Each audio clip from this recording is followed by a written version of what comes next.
বিশাল একটা বিজয় হয়েছে আমাদের। এই বিজয়ে আওয়ামী লীগের কফিনে শেষ পেরেক লাগানো হয়েছে। এইটা সাহেব একটা পেরেক লেগে দেন কফিনে, একই সাথে মোদিরে পাইরে ফেলার ব্যবস্থা করাইছে। 2024-এর 5ই আগস্ট থেকে আজ পর্যন্ত আমরা গুমের পেছনে জড়িতদের বিচারের দাবিতে এক ভয়ঙ্কর শক্তির বিরুদ্ধে লড়াই করছি। সেই লড়াইয়ে বিজয় আসছে প্রাথমিক বিজয়। প্রথম ধাপে আমরা ওয়াকারকে পরাজিত করতে পারছি। আন্তর্জাতিক অপরাধ ট্রাইব্যুনাল এক ঐতিহাসিক পাহাড় সম কঠিন কাজ করছে। জয়েন্ট ইন্টারোগেশন সেল এবং TFI task force for interrogation, এই সেলে গুম এবং নির্যাতনের 2 মামলায় মোট 30 জনকে আসামি করা হয়েছে এবং এর মধ্যে আছে ডিজিএফআই এর সাবেক অনেকগুলা পরিচালক এবং আর্মির সেনাবাহিনীর উর্দি পড়া দুর্বৃত্তরা। তবে এই ঘটনা থেকে বাংলাদেশের মিডিয়া কারা নিয়ন্ত্রণ করে সেটা ধারণা পাওয়া গেছে। আমার দেশ এবং কয়েকটা সামান্য গণমাধ্যম ছাড়া কেউই সাবেক ডিজিএফআই এর কর্মকর্তাদের বিরুদ্ধে গ্রেপ্তারি পরোয়ানার খবরটাতে ডিজিএফআই শব্দটা পর্যন্ত ব্যবহার করেনি। সবার শিরোনামে ছিল শুধু হাসিনা আর সাবেক সেনা কর্মকর্তাদের নাম। দেখেছেন, ডিজিএফআই এর নাম শুনলে কাপড় নষ্ট করে ফেলে। এই জেনারেল ওয়াকার গুম খুনে জড়িতদের রক্ষায় আগামী নির্বাচনে সহায়তার আশ্বাস দেয়া বিভিন্ন রাজনৈতিক দল এবং ব্যক্তিদের নানা প্রস্তাব দিয়ে আসতেছিলেন। এমনকি কিছু মানুষকে সামরিক এলাকায় পিএনজি করাইছে। পিএনজি মানে জানেন তো, পার্সোনা নন গ্রাটা, মানে এদের সেনানিবাসে ঢুকতে দেওয়া হবে না। ওয়াকার তো পারলে তার বোন কাটাল রানীর ক্ষমতায় রাখতো। এখন ও যাই করুক ব্যর্থ হবে, কারণ সে মিত্র হিসেবে বেছে নিচ্ছে কালপ্রিটদের, দুর্বৃত্তদের, এবং তার মিশন হইতেছে দুর্বৃত্তদের রক্ষা করার। যাই হোক, আগে জেনে নি আসলে গুম সংক্রান্ত কি বিশাল অপরাধ হাসিনা আর তার দলবল করেছিল। এটা নিয়ে একটা ডকুমেন্টারি হয়েছে 1 ঘন্টার বেশি সময়ের, আপনারা পারলে দেখে নেন। আমি ওইখান থেকেই দেখাবো কিছু বিষয় আপনাদের উপযোগী কইরা। ওয়াকার কি কি ঝামেলা করেছে, কেন করেছে, আর ওয়াকারের জন্য কি অপেক্ষা করতেছে সেটাও আমরা এই আলোচনায় জানবো। আপনারা আয়নাঘরের কথা শুনেছেন না? মানে দেশে তো জেলখানা আছে, তাহলে আয়নাঘর কেন লাগে? আর আয়নাঘরে কারা ছিল? আয়নাঘরে ছিল গুমের শিকার হতভাগ্যরা। হাসিনার আমলে কয়েক হাজার গুম হয়েছে। গুম কমিশনে অভিযোগ জমা পড়েছে 1676টা। গুম কমিশনই বলে যে এটা একটা সামান্য অংশ। গুমের শিকার একটা বড় অংশই ঝামেলা এড়ানোর জন্য অভিযোগই করতে চায় না। শোনান এডিটর সাহেব কি বলে গুমের শিকার ব্যক্তিরা। ওই ওপেনলি ওইভাবে সাক্ষাৎকার দিব না, কারণ ওটা এভিডেন্স থেকে যাবে। আমার আজ হোক কাল হোক আমার তো আসলে পরেরটাও চিন্তা করা লাগবে, ফ্যামিলি আছে। এমনি তো অত্যাচারের শিকার হয়েছি, গুম ছিলাম, মিথ্যা মামলা নিয়ে জেলে ছিলাম, এখনো স্টিল নাও হাজিরা দিচ্ছি। ওই 16 সালে গুম হওয়ার কনসিকুয়েন্স এখনো বিয়ার করতেছি। আমার ফ্যামিলি স্টিল নাও সাফারার, আমার ক্যারিয়ার ধ্বংস, সবকিছু হয়ে গেছে। শুনলেন তো? তো জেলে নিতে হইলে তো একটা প্রসিডিওর লাগবে, আদালতে নিতে হবে, আপনি জামিনের আবেদন করতে পারবেন, উকিল নিয়োগ করতে পারবেন, সবার উপরে আপনার বিরুদ্ধে তো অভিযোগ লাগবে একটা, যে আপনি একটা অপরাধ করছেন, তাই না? প্রমাণ লাগবে। যার বিরুদ্ধে অভিযোগই নাই তারে কি করবে? যেমন ধরেন ব্যারিস্টার আরমান, সে তো কোনো অপরাধ করেনি। ব্রিগেডিয়ার আজমি, সে তো কোনো অপরাধ করেনি। হুম্মাম কাদের চৌধুরী, সে তো কোনো অপরাধ করেনি। তাদের তো জেলে দেওয়া যাবে না, গ্রেপ্তার করা যাবে না। তাদের রাখতে হবে এমন একটা কয়েদখানায় যেখানে দেশের আইন আদালত কিছুই কাজ করবে না, সব গায়েব করে দিবে। যারা হাসিনার শাসনের জন্য চ্যালেঞ্জ, তাদের জন্য আয়নাঘর। এবং এই আয়নাঘর করছে বাংলাদেশ রাষ্ট্রের বাহিনীগুলা। সেখানে পশুর মতো রাখতো মানুষদেরকে। আর আয়নাঘর একটা না, সারা দেশে ছিল 800 আয়নাঘর। দেখেন, প্রত্যন্ত অঞ্চলেও এরকম অনেক আয়নাঘর ছিল। আমরা জেনেছি এটার সংখ্যা কয়েকশো, মেবি 700 থেকে 800। সবচেয়ে বড় আয়নাঘর যেটা, সেটা ছিল ঢাকা ক্যান্টনমেন্টের ভিতরে। এখানে কাউকে বছরের পর বছর আটকে রাখা হইতো। কাউকে কিছুদিন আটকে রাখার পরে মনে করা হইতো তারে আর বাঁচায় রাখা যাবে না, তাহলে হয় মাইলে ফেলাতো, ক্রস ফায়ার সাজায়, অথবা মৃত্যুটাকে দুর্ঘটনা সাজায় দেখানো হইতো। শোনেন, নতুন যারা অফিসার সংযুক্ত হতেন র্যাবে বা র্যাব ইন্টেলে, তাদেরকে বলা হতো 2-1 মোরগ নামাও বা প্যাকেট নামাও, গুলি করো।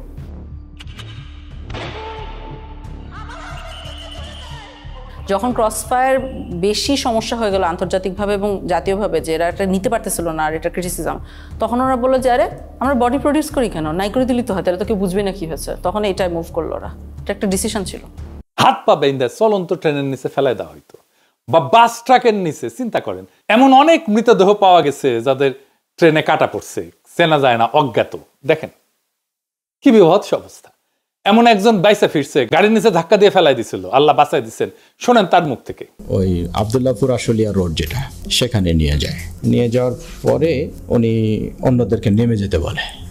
নামার পরে আমাকে যে কানে কানে বলতেছে, ভাইজান আমাকে ক্ষমা করে দিয়েন, দেখেন আপনাকে তো চলন্ত গাড়ির সামনে ফেলে দেওয়ার জন্য বলা হয়েছে। হঠাৎ করে মানে আমাকে ধাক্কা দেওয়া হলো এবং আমি খেয়াল করতেছিলাম যে গাড়ি শব্দ আসতেছে। তো আমি তো তখন ধরে নিয়েছি যে আমি শেষ, আমি পড়ে গেছি। পড়ে যাওয়ার পর মানে পড়ে যাওয়ার পরেও দেখতেছি যে আমি বেঁচে আছি। আমার তুলে ধরে বলছে যে আপনি ভয় পাবেন না, আপনাকে তো আমরা রাস্তায় ফেলে দিয়েছি, কিন্তু গাড়িটা পাশ দিয়ে চলে গেছে।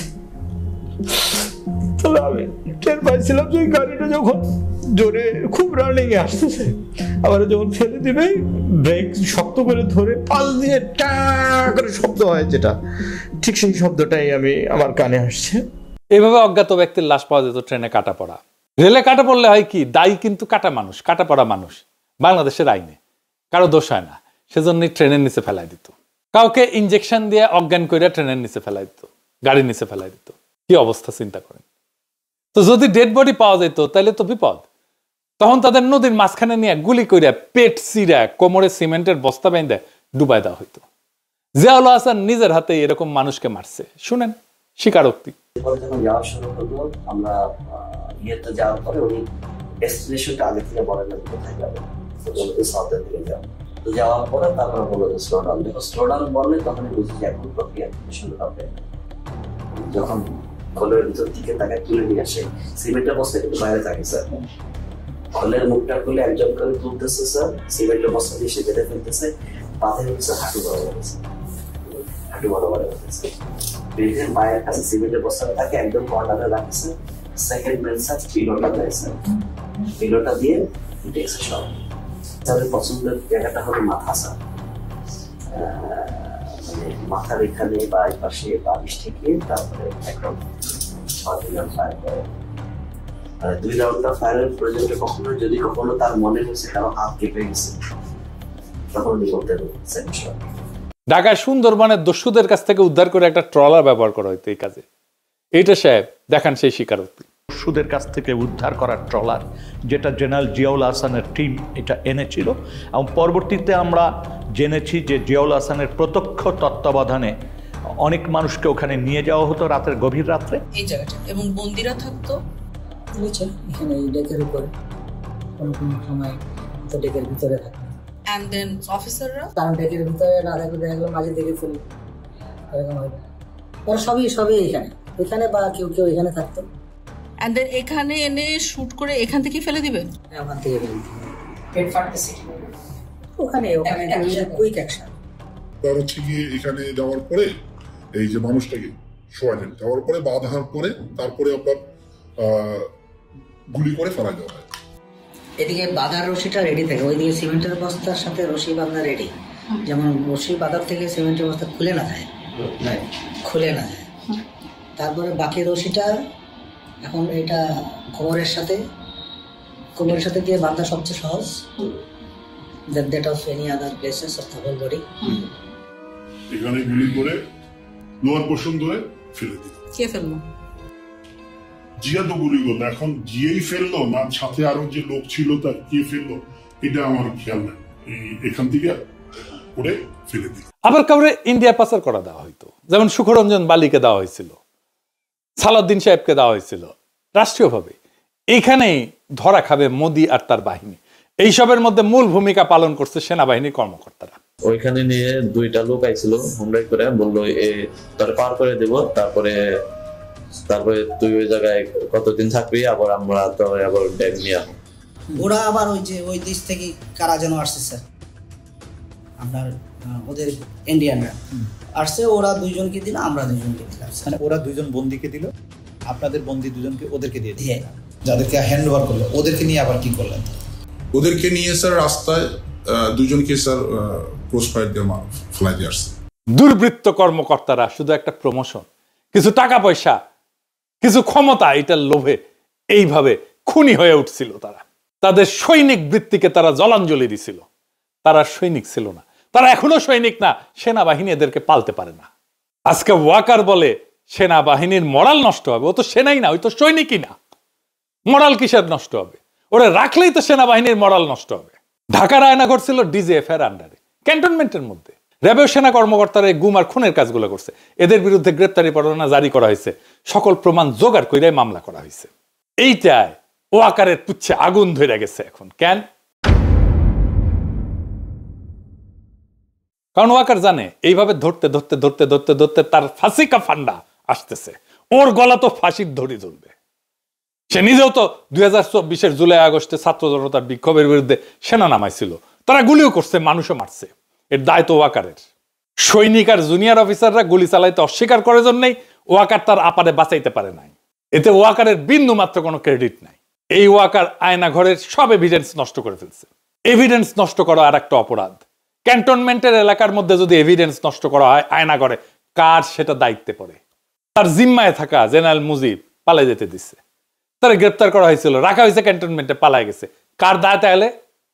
এই মুজিবের নামে ওয়ারেন্ট বাড়াইছে, এখন আশ্রয় দিছে পুলিশ আর আওয়ামী লীগের নেতা কর্মীদের ক্যান্টনমেন্ট গুলোতে। তাদের পালাইতে সাহায্য করছে। আরাফাতকে তো পালাইতে সাহায্য করছে ওয়াকার। আরাফাত ধরা পড়েছিল, নিউজ বাড়াইছিল, কেমনে পলাইলো? তারপরে আয়নাঘর ভিজিট করতে দিবে না ওয়াকার প্রফেসর ইউনুসকে, বাধ্য হইয়া দিছে। এই যে জেনারেল আকবর, যার নামে আজকে ওয়ারেন্ট বাড়িয়েছে, সে গুম কমিশনে স্বীকার করছে, সাক্ষ্য দিছে, তাকেও পালাইয়া যাইতে দেওয়া হয়েছে। দেখান এডিটর সাহেব তার সাক্ষ্য দেখান। এই প্রসেসের পিকে প্রাইম মিনিস্টার্স অফিস, অনেক সময় ওনার পক্ষ থেকে ডিফেন্স অ্যাডভাইজার ছিল, তো উনিও মাঝে মাঝে ইন্টারফেয়ার করতেন, কথা বলতেন, আদেশ নির্দেশও দিতেন। So out of the way I went to PM and requested হার যে সালাউদ্দিন কাদের চৌধুরীর ফাঁসি হয়ে গেছে, তার ছেলেটাকে এটা করা হয়েছে, এটা খুব এটা দেখা উচিত। আমাদের ফ্যামিলিটা খুব broken and his relatives have request. আমি নিজে প্রিয়ামকে বলেছি, আমার সাথে মানে আমি 2বার ওনাকে বলেছি, এটা আমার নিশ্চিত মনে আছে। ছেড়ে দিব না, ছেড়ে দিব না, মানে আমি দেখি কি করা যায়। অ্যাডভাইজারকে তুমি বলছো, আমি বলছি। এবং ওনার কি ক্ষমতা ছিল তখন ওটাকে সমাধান করার? অর্থাৎ ধরেন উনি চাইলে কেউ বের করে দিতে পারতো? পিএম চাইলে হবে না, মানে এটা উনি যা চাইবে তাই হবে। এইটাই তো প্রথম গ্রেপ্তারি পরোয়ানা না, এর আগেও গ্রেপ্তারি পরোয়ানা হয়েছে সেনা অফিসারদের বিরুদ্ধে। কাউরে গ্রেপ্তার করতে দেয় নাই ওয়াকার। সে বলে এতে সেনাবাহিনীর মরাল নষ্ট হবে। যুক্তির মায়েরে বাপ। নিজেরা নিজেদের সৈনিক বৃত্তিকে কলঙ্কিত করছে, নিজেকে নিছক একজন ঠান্ডা মাথার খুনি বানাইছে, তাতে মরাল নষ্ট হয় না। ক্যান্টনমেন্টের মধ্যে আয়না ঘর বানায় রাখলে মরাল নষ্ট হয় না। মোটা আজিজকে শেখ হাসিনার বডিগার্ডের ভাই কোটায় আর মোটা ওয়াকারকে জামাই কোটায় সেনা প্রধান বানাইলে মরাল নষ্ট হয় না। বিডিআরে 57 সেনা অফিসারকে ইন্ডিয়া খুন করাইলে মরাল নষ্ট হয় না। কয়েক মাইল দূর থেকে বিডিআর হেডকোয়ার্টারে কাউকে রক্ষা করার হিম্মত দেখাইতে না পারলে মরাল নষ্ট হয় না। ব্রিগেডিয়ার আজমিকে আয়না ঘরে আটকায় রাখলে মরাল নষ্ট হয় না। আর তারে যে বছরের পর বছর যেই সৈনিকেরা পাহারা দিছে, তারা দেখে নাই একজন নিরাপরাধ চৌকস উচ্চ পদস্থ সেনা অফিসারকে বিনা আইনে এইভাবে বন্দি করে রাখা হয়েছে, তাদের মরাল নষ্ট হয় নাই? তারা কথা বলে নাই এটা নিয়ে তার পরিবারের সাথে, তার বন্ধু বান্ধবের সাথে, তার কলিগদের সাথে? নারায়ণগঞ্জে কন্ট্রাক্ট কিলিং করে 7 জনকে মাইরা শীতলক্ষায় ভাসায় দেওয়া মরাল নষ্ট হয় নাই সেনাবাহিনীর? আবদার ধরিছে মার্শাল ল কোর্টে বিচার করতে হবে। কেন জানেন? মার্শাল ল আইনে গুম কোনো অপরাধ না, তাই মার্শাল ল কোর্টে বিচার করলে সবাই খালাস পেয়ে যাবে। চিকনা বুদ্ধি আছে ওয়াকারের, শুধু বুড়ি মোটা না, মাথার বুদ্ধিও চিকনা আছে। কর্নেল ফারুক, মেজর ডালিমকে মার্শাল ল কোর্টে বিচার করা হয়েছিল। অপরাধ করলে বিচার হবে বাংলাদেশের আইনে। গত 15 বছরে সেনাবাহিনীর মরালকে ঘুমাইতেছিল। ওয়াকার জানে কই তার বিপদ, তাই সে আমাদের পিছে তার কুত্তা আর পোত বালকদের লাগাই দিছিল। এক পোত বালক তো তার হিরো বানায় আল জাজিরায় স্টোরি করেছে, আর আরেক পোত বালকের সাক্ষাৎকার দেয় ওয়াকার। এক সময় তো ওয়াকারের নিয়ে কিছু কয় যেত না, টেকা পয়সা ছড়ায়, বট বাহিনী লাগায়, এইসব পোত বালকদের দিয়ে ক্যাম্পেইন করায় নিজের বিপ্লবের হিরো বানায় ফেলেছিল। থাইল্যান্ডে গেছিল এই 2 পোত বালক একই টাইমে। পেমেন্ট আনতে গেছিল কিনা কে জানে, জিগান। আমি শুনেছি ডিজিএফআই পেমেন্ট দিছে, থাইল্যান্ডে নিয়ে যায়। তবে ওইটাই লাস্ট পেমেন্ট। ডিজিএফআই ওই ফান্ড জয় বাংলা হয়ে গেছে। এটা সিম্পল লজিক বা যুক্তি বুঝেন। হাসিনা বা আওয়ামী লীগ যদি একজনের বিরুদ্ধে প্রতিশোধ নিতে চায়, তাহলে সেটা কে কে হবে? তালিকা করলে আমার নাম তো 1 থেকে 5 নম্বরের মধ্যে থাকবে। হাসিনা নিজে আমার নাম কইছে না, একবার না 2বার কইছে। সে আমার মাইরা ফেলাইতে বলছে, তার বক্তব্যে বলছে না শ্বশুর বাড়ি পাঠায় দিতে। আর ওদিকে সেই কি পিনাক ভট্টাচার্য, ও কিন্তু ভট্টাচার্য না, ও কিন্তু হিন্দু থেকে মুসলমান হয়েছে। ও একদম জামাত ইসলামের নেতার মেয়েকে বিয়ে করেছে। ও এখন ও ভট্টাচার্য লেখে কিভাবে? ও তো ধর্মান্তর হয়ে গেছে। এটা তো কোনো আশা নাই, কোনো মিডিয়াতে জানতে হবে তাই সোর্সটা। ওর শ্বশুর বাড়ি তো মানুষই যত সম্ভব বোধহয় ত্রিশাল বা টাঙ্গাইলে না,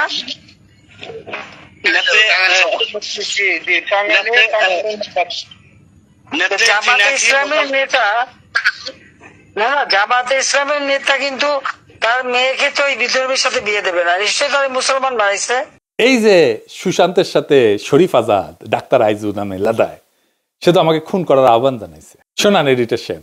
পিনাকি ভট্টাচার্য, ফ্রান্সে একটা লয়ের কথা বলি, if you kill someone you don't need to death penalty, maybe life in the prison 10 years 12 years।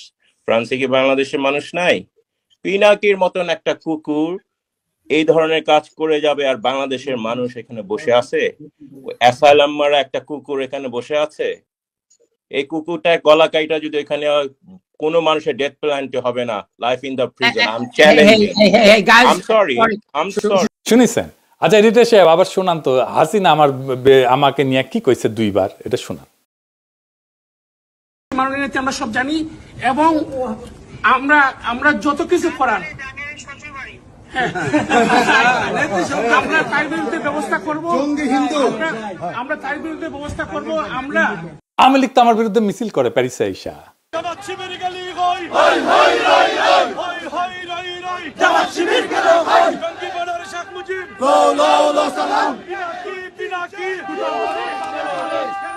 ইন্ডিয়ানরা আমার পছন্দ করে, আমার বিরুদ্ধে তো ইন্ডিয়ানরা পর্যন্ত কন্টেন্ট বানায় গালাগালি করে আমার পোস্টে এসে। দেখেন তো, নাস্তিক যেগুলো আছে সব কয়টা তো আমার গেলায়, তাই না? বাম যেগুলো আছে সেগুলো তো আমার গেলায়, তাই না? তো তাইলে বাম, ইন্ডিয়া, আওয়ামী লীগ, হাসিনা, নাস্তিক, এই যে গ্র্যান্ড একটা অ্যালায়েন্স, এইগুলো তো আমার শত্রু ঘোষণা করছে। তার মানে আমি গ্রেটার আওয়ামী ইন্ডিয়া যে শক্তি, তার বিরুদ্ধে দাঁড়ায় ফাইট করি। আমার চাইতে বড় অ্যান্টি আওয়ামী আর ভারতীয় আগ্রাসন বিরোধী ভয়েস কয়টা আছে? সারা দুনিয়ায় ভারতীয় পণ্য বয়কট আন্দোলন করেছি, সাকসেসফুল আন্দোলন করেছি। তার মানে আমার পিছে যারা লাগে তাদের ফুয়েল কই থেকে আসে এটা বুঝেন এবার। সব কয়টা ইন্ডিয়ান লেসপেন্সার, এদের মিশন আমারে থামায় দেওয়া, পারে নাই, হ্যাঁ পারবেও না ইনশাল্লাহ। কারো রাজনীতিটা পরিষ্কার থাকলে তারা থামানো যায় না, এটা তো সহজ কাজ না। যাই হোক, এই ওয়াকার আওয়ামী লীগরে মাঠে নামাইছে, তো সেনাবাহিনী একটা আওয়ামী লীগরে ধরছে, এটাও ধরে নাই। আওয়ামী লীগের মিছিলের পাশ দিয়ে আর্মির গাড়ি যায়, ভিডিও আছে। সেনাবাহিনী প্রেস কনফারেন্স করে, সেখানে হাসিনার গোয়াচাটা সাংবাদিকরা প্রশ্ন করে, বিদেশ থেকে ইউটিউবাররা সেনাবাহিনীর বিরুদ্ধে বিষোদ্গার করে, আপনারা কি করতেছেন? আমি বলে দিই উত্তরে, সাংবাদিকের বাচ্চা বালডা করবে আমাদের। আর সেনা অফিসার যে উত্তর দেয়, গাইগুইকেরা উত্তর দেয়, আপনারে কইতেছি এইসব প্রশ্নের বালসালের উত্তর দেবেন না। ওই সাংবাদিক তো কখনো প্রশ্ন করলো না হার্পিক মজুমদার যে অস্ত্র হাতে যুদ্ধ করার কথা কইলো রাষ্ট্রের বিরুদ্ধে, এই ব্যাপারে সেনাবাহিনীর মতামত কি? জানেন না এই হার্পিক যে অস্ত্র ধরে যুদ্ধের কথা বলছে, একবার না একাধিকবার বলছে। আজ শোনেন একটা। আমি আবারও আপনাকে বলি যে সশস্ত্র সংগ্রাম, গেরিলা প্রস্তুতি, এগুলো আমাদের জন্য জরুরি এবং সেটা আমাদেরকে ভাবা শুরু করা উচিত। আমি মনে করি বাংলাদেশ আওয়ামী লীগের এসব পুতু রাজনীতি করার সুযোগ নাই। আমরা দেখব যদি ভালোই কাজ হবে, কিন্তু দেশ যদি এইভাবে পাকিস্তানের দিকে চলে যেতে থাকে, সশস্ত্র সংগ্রাম এবং আমাদেরকে এই গেরিলা সংগ্রাম বা আরেকটা মুক্তিযুদ্ধ ছাড়া আমাদের কোনো রাস্তা নাই। আমার কথা স্পষ্ট, কোনো রাগঢাক নাই, এবং অস্ত্র হাতে যুদ্ধ ছাড়া আমি অন্তত পক্ষে কোনো উপায় দেখি না, এবং সেটা আমরা করব। কইছেন এটা নিয়ে সাংঘাতিক হাসিনার গোয়াচাটা সাংঘাতিক। ওয়াকারের এখন একটাই চিন্তা, যেন বিচারের মুখোমুখি হইতে না হয়। তো ফাইনালি ওয়াকার কি করছে সেটা দেখি। এই জেনারেল পর্যায়ে শীর্ষ দুর্বৃত্ত কর্মকর্তাদের বিরুদ্ধে মামলা করায় খুবই গোসা করেছে জেনারেলরা, পেটমোটা জেনারেলরা। সেনাবাহিনীর টপ অফিসাররা জরুরি সম্মেলন বসছে আজকে যখন রেকর্ড করেছি। ওয়াকার সহ 56 জন জেনারেল এই যে আইসিটি যে আদেশটা করছে, যে আদেশ জারি করছে, তীব্র প্রতিবাদ জানাইছে। পরিস্থিতি অন্যদিকে মোড় নিতে পারে। প্রাক্তন সেনা প্রধানদের আর্মি হেডকোয়ার্টারে ডাকা হবে জানা গেছে, এবং প্রাক্তন সেনা প্রধানরা কেউ যাবেন না ওইখানে। এবং এটা নিয়ে যদি কিছু করতে চায় ওয়াকার, তবে প্রফেসর ইউনূসকে আমি বলবো জরুরি ভিত্তিতে দেশবাসীকে অবহিত করার জন্য। ওয়াকার সেনাবাহিনী ইনস্টিটিউটটার এই খুনি জেনারেলদের রক্ষায় নামাবে, এই তার খায়েশ। সে মনে করে তাইলে আসলে সেও রক্ষা পাবে। আমি আজকে কয়ে দিলাম, সেনাবাহিনী এটা করতে গেলে ধ্বংস হয়ে যাবে। এই গুম যারা করছে তাদের সন্তানদের কান্না শোনেন নাই? এডিটর সাহেব শোনান।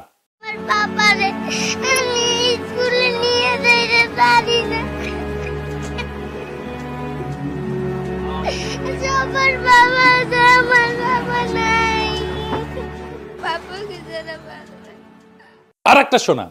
আমার বাবাকে আমি একবারও দেখি নাই।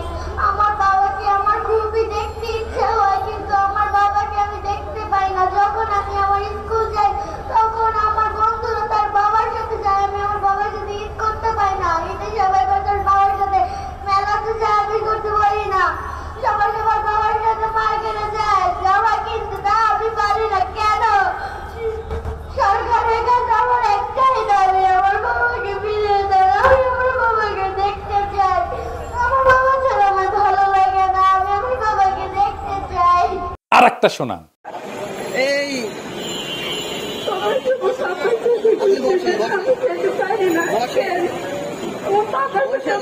করতে বলছে,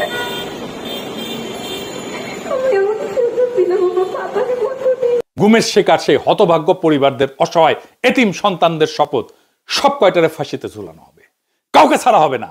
এই ভয়ানক আওয়ামী লীগ সংগঠনের সাথে যারা আছে তাদের একটাকেও ছাড়া হবে না। এই কান্নার কাফারা আমরা আদায় করে ছাড়বো একদিন না একদিন। ইনকিলাব জিন্দাবাদ।